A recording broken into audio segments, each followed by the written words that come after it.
दोस्तों, इजराइल की आर्मी को एक और बड़ा झटका लगा है। आज कई महत्वपूर्ण खबरें हैं क्योंकि एक तरफ इजराइल की आर्मी को झटका लग रहा है तो वहीं दूसरी तरफ इसकी खींच मिटाने के लिए वो गजा में जो कर रहे हैं वो भी आपको दिखाऊंगा। खबर नंबर एक और बड़ा झटका। बिना किसी मतलब के इजराइल के सैनिकों को भारी नुकसान हुआ। आईडीएफ की एक बिल्डिंग भरभरा कर गिर गई। आखिरकार क्या हुआ वहां पर वो दिखाऊंगा। दूसरी बड़ी खबर आपको दिखाऊंगा कि कैसे गजा के निहत्थे लोगों से बदतमीजी और बदसलूकी की सारी हदों को पार किया गया। खबर नंबर 3 दिखाऊंगा कि गजा के अंदर किस तरह से उन्होंने अलग अलग बिल्डिंग्स में क्या क्या चीजें ऐसी लगा रखी थी जिसकी वजह से गजा को पूरी तरह से खत्म करने का प्लान तैयार किया जा रहा था। अब वो चीजें निकलकर सामने आ रही हैं। ईरान का एक नया ऐलान और इसी के साथ किम जोंग उन यानी नॉर्थ कोरिया के राष्ट्र प्रमुख का एक बड़ा बयान आ जाना, यह बहुत बड़ा सवाल है कि आखिरकार वो दोनों मिलकर कैसा क्या करने जा रहे हैं। खबर नंबर सबसे आखिर में आपको दिखाने जा रहा हूं। हूती लड़ाकों की तरफ से जो कहा गया उसने फिर से पूरी दुनिया में हड़कंप मचाया, खास तौर पर उन देशों में जो इजराइल के समर्थक है। नमस्कार, मैं हूं प्रज्वल गौतम और आप देख रहे हैं the live TV. The live TV, सच सबसे आगे। शुरुआत करने जा रहा हूं। एक खबर आई है, breaking major Israeli security incident in Gaza. बताया गया है कि एक बड़ा इंसिडेंट हुआ है गजा में। एक बिल्डिंग कोलैप्स हो गई। यह आईडीएफ की of an IDF unit causing a large number of casualty. बताया गया है कि जो बिल्डिंग कोलैप्स हुई वो जाकर इजराइल के सैनिकों पर गिरी है जिससे भारी नुकसान हुआ है। कैसे बहुत भारी नुकसान है, इजराइल के सैनिकों को उठाना पड़ा है, यानी कि जानमाल का नुकसान। इससे पहले मैं लगातार आपको दिखाई रहा हूं कि कभी 26 सैनिकों की मौत, 12 सैनिकों का हताहत होना, एक दिन पहले 3 सैनिकों पर हमला, उनकी हालत गंभीर होना। आज ही आपको दिखाया 5 और सैनिकों की मौत। मतलब लगातार अगर आप देखेंगे तो इन 72 घंटे के भीतर तकरीबन 100 ऐसे सैनिक हैं जिनकी मौत हो चुकी है। और उसके अलावा ये कुदरती कहर कहें या कुछ भी, जहां पर इजराइल के सैनिक मौजूद थे वहां पर अचानक से एक बिल्डिंग भरभरा कर गिर जाती है। नतीजा ये होता है कि भारी नुकसान का मतलब जनहानि वहां पर हुई है।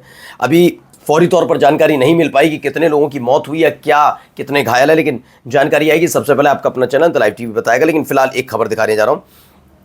इजरायली हायूम है, इसमें लिखा है those outside these zones will later be identified as Hamas terrorists, providing legal justification of their eliminations।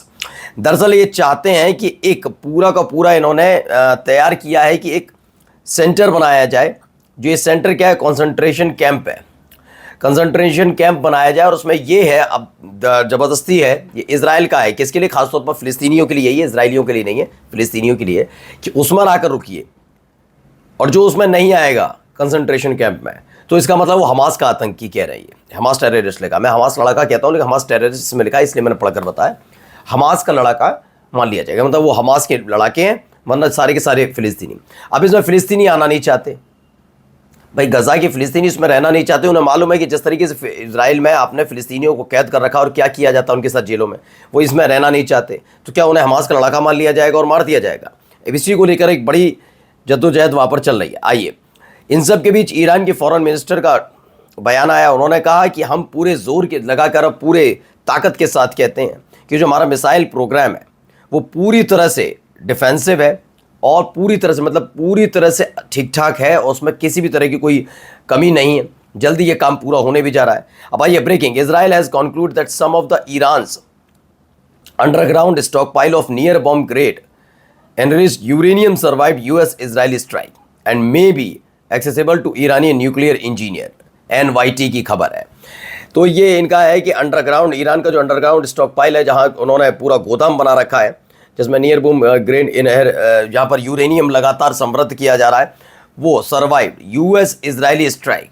उनका मानना है कि इस पर कहीं ना कहीं थोड़ा बहुत असर, इतना असर नहीं पड़ा है तमाम चीज़ें। चलिए, कोदस न्यूज़ नेटवर्क के बने Israeli spy device was found. ये देखिए, एक ये इजराइल की एक इलाके में जहाँ पर वो पड़ा हुआ था, मलबा पड़ा था, वहाँ से एक ये उपकरण बरामद हुआ है। इसका इस्तेमाल क्या होता है मैं बताऊंगा, लेकिन पहले पढ़िए कि ये स्पाई डिवाइस है, इससे जासूसी की जाती है। रवल in a key area of the Gaza Strip. The device equipped with a high resolution camera and motion sensors was live streaming to Israeli intelligence day and night, not just for surveillance but for targeted killing. बिल्कुल ठीक बात है, इनका इस्तेमाल किया जा रहा था, नज़र रखी जा रही थी। और खबर यह है कि आपने बीच में देखा भी होगा कि अगर कहीं इसराइल फ़लस्तीनी नज़र आते तो उनको खाना देने के बहाने बुलाया जाता था और फिर उन पर गोलीबारी हुई है। 2-3 बार ऐसा इंसिडेंट हो चुका है। क्या उसमें इस तरह की घटनाओं में इसी कैमरे का इस्तेमाल हो रहा था? अब आइए, CNN report about an Israeli air strike that killed 15 फिलिस्तीनी including a child and near a medical clinic Gaza, ये दावा किया जा रहा है। ये देखिए अलग अलग तरीके से बहुत सारे भयावह, चूंकि हम इसीलिए ब्लर करना पड़ रहा है, हमें खासतौर पर ब्लर इसलिए करना पड़ रहा है कि बहुत बुरे हालात वहाँ पर बने हुए हैं। ये CNN की रिपोर्ट है, इसमें बताया गया इजराइल का एयर स्ट्राइक हुआ जिसमें 15 फिलिस्तीनियों की मौत हो गई। ये अपने आप में भयावह है। आइए अब देखिए नॉर्थ कोरिया का क्या बयान। North Korea was full military support for Iran if cease fire collapse. उन्होंने बताया अगर ईरान के साथ वो पूरी तरह से खड़े हैं, अगर सीज फायर किसी भी तरह से टूटता है तो वो नॉर्थ कोरिया मिलिट्री सपोर्ट भी ईरान को देने के लिए तैयार है। प्योंगयांग, इफ यूएस और Israel break ceasefire, North Korea will stand firmly by Iran. उन्होंने कहा ईरान के साथ हम पुरजोर तरीके से खड़े हुए हैं, कुछ भी हो जाए। अब आइए एक ये बयान देखिए।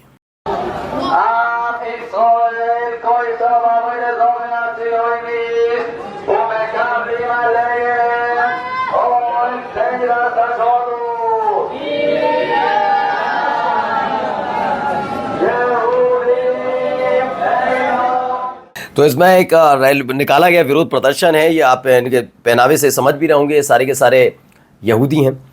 अब ये कह रहे हैं कि इन्होंने हरदम में एक प्रोटेस्ट निकाला और इनका कहना है कि वो इस वॉर का पार्ट नहीं है, इस युद्ध का पार्ट नहीं है। और ये जो ज़मीन है अरब लैंड जो है वो फ़िलिस्तीनियों की है, यानी कि वो खुल के कहते हैं कि ये जो हो रहा है वो पूरी तरह से गलत है। अब आइए एक अगली खबर देखिए। इस खबर में है अल कसम brigade come with your आर्मीज, I have perfected instant capture. Whoever steps on the soil of my homeland will taste certain death. ये अल कसम ब्रिगेड है। अल कसम ब्रिगेड की तरफ से ऐलान किया गया है, यानी हमास के लड़ाकों की तरफ से कहा जा रहा है कि आइए आर्मीज़ लेकर आइए, हम परफेक्ट इंस्टेंट कैप्चर है, जो भी हमारी ज़मीन पर कब्जा पैर रखेगा उसे मौत मिलेगी। इस तरह का वहाँ पर ऐलान किया गया है। चलिए, किम जोंग उन के ने बताया ना कैंसर करार दे दिया। उन्होंने कहा अमेरिका भी बहुत बुरी तरह से ग्लोबली मुंह की खाएगा और तमाम चीज़ें कही, इसलिए शांति बनाए रखे। अब हमास की तरफ से सुनिए यमन क्यों लड़ रहा है। इसको लिखा है अहमद हसन ने। क्या लिखा? Why does Yemen fight? Yemen is not fighting for applause और कॉन्क्वेस्ट। वो जीतने के लिए नहीं लड़ रहा है या संतुष्टि के, वो गज़ा के लिए लड़ रहा है, जहाँ पर लगातार भूखे बच्चों के ऊपर बम फेंके जा रहे हैं। Because watching children die behind barbed wire is not security, it's a war crime.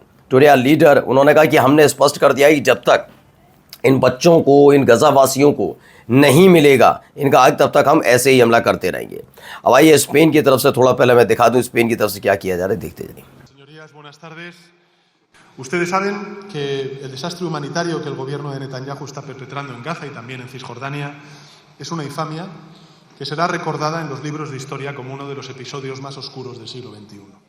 तो एक बार फिर से स्पेन ने लताड़ लगाई है, बताया कि ये सदी का सबसे बड़ा नरसंहार है, जिनोसाइड है, इसे स्पेन ने करार दिया है। इससे बड़ा नरसंहार कोई हो नहीं सकता। और वहीं हुती लड़ाकों की तरफ से भी क्या है,